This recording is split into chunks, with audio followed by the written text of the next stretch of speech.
Condanna tutti gli imputati in solido tra loro al risarcimento del danno da liquidare in separato giudizio in favore delle parti civili. È la lettura della sentenza del processo per la rapina alla gioielleria Giraldo, fatta dai nuclei di Azione Rivoluzionaria, guidati da Giusva Fioravanti e Francesca Mambro. È la Treviso degli anni '80 che si confronta anche con le Brigate Rosse, che in questo palazzo Assilea aveva uno dei suoi covi.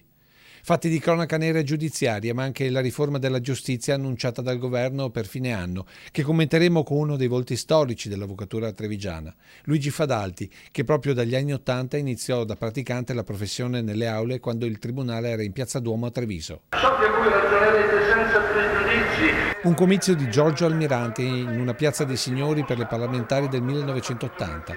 Ci sarà anche la politica di ieri e di oggi, con il taglio dei parlamentari nella scaletta di 40 in onda venerdì sera dalle 21:15. Ne discuteremo con due volti indimenticabili della democrazia cristiana, Vittorio Zanini e Armando Alfieri, con i quali ricorderemo anche l'ultima giunta Mazzarolli e l'apertura del primo governo cittadino senza l'ADC, quando il sindaco lo eleggevano i partiti e non i cittadini.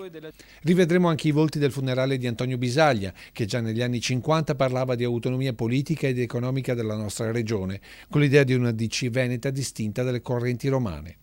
Infine sentiremo i commenti di un giovane sindaco per dei progetti che avrebbero sconvolto il territorio oggi patrimonio UNESCO.